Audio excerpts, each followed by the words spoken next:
got to fight the right fight. And instead of fighting the person that loves you or aspiring to love you, you got to fight the one that can't stand you. You got to fight the one that don't love you at all. You got to fight the things that are trying to tear you apart. Watch what God says. Now, in Genesis, there are two creation accounts. Not confusing. One just gives more detail. Chapter 1 is the general overview of creation and gives you the general purpose of creation. Chapter 2 is more specific of the narrative of Adam and Eve. Here we go in chapter 1. Watch this. Okay, here we go. Chapter 1, verse 27. So God created man in his own image. In the image of God, he created him, male and female, he created them. Verse 28, watch this. Then God blessed them, and God said to them, be fruitful and multiply. Fill the earth and subdue it. Have dominion over the fish of the sea, over the birds of the air, and over every living thing that moves on the earth. I need you to see in that text, that first thing that God says is that this thing that I'm putting together, this relationship that I'm putting together, and that's the parenthetical point I need you to hold. The first thing you need to understand is the difference between what God puts together and what man puts together.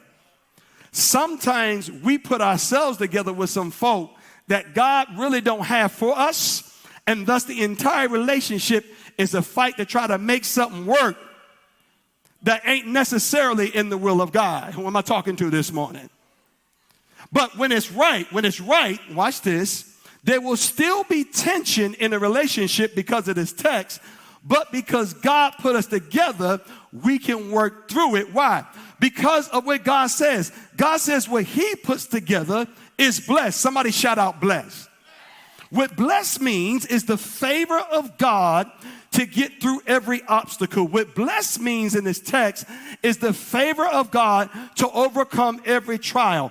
What blessed means is the ability to win.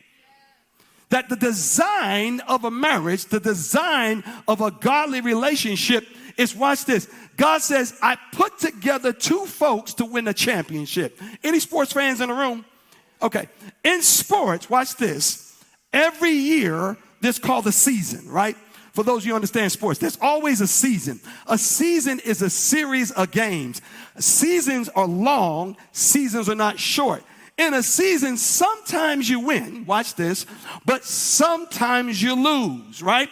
But the goal of a game, a team in a season is not necessarily to win every game, because that may be impossible to go undefeated.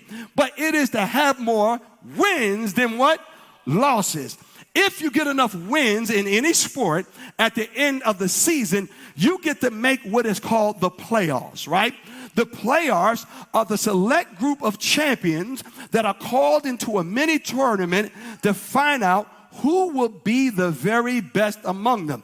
And they go through what is called a mini series. Whoever wins that series advances to the next round. If you keep advancing round after round after round, you end up in what's called the championship.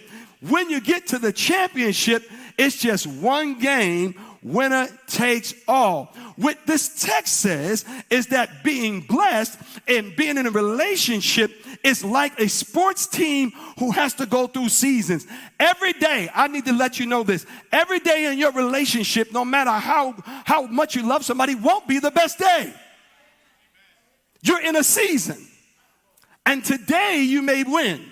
This is why sometimes you come home and you love each other and you bring flowers and you bring hugs and you love each other. But there's also sometimes you lose. And y'all know what it feels like to lose. You ever walk home, you ever come home after work and you don't know what's going on in a relationship that you've been in for some time? You ever have to ask, what's wrong with you? Anybody have to ask, what's wrong with you? And you take the L for the day, right? Anybody, you know what an L is? Y'all know what an L is, right? How many of you been in a relationship where you just walk in the house and you just know today going to be an L? This is just an L in here today. I'm going to take this L today. This ain't it. This ain't it. This ain't it. This ain't working. But watch this.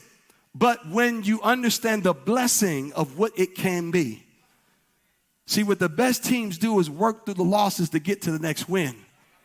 It's the idea of what marriage is and relationship is. It's the long game. It's not about the one game. It's about the whole season. Somebody shout out season.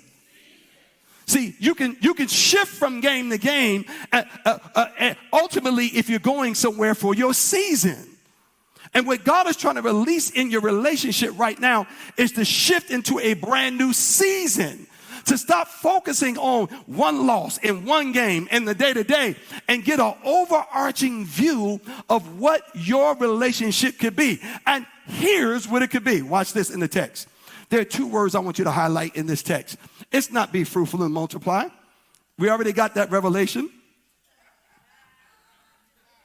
We know how to be fruitful. Some got too much fruit. Little high multiplication, but God gonna work it out. But what he's saying is even bigger than that.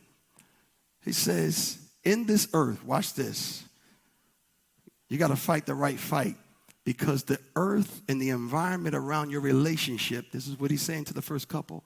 He gives them instruction to subdue and to have dominion. Man, I wish you could get this today. To subdue. In other words, the conditions that Adam and Eve in their relationship were dropped into was chaos. There needed to be something subdued. In other words, in a relationship, you got to have a mentality of it's us against the world. Like, in other words, you got to be on the same team.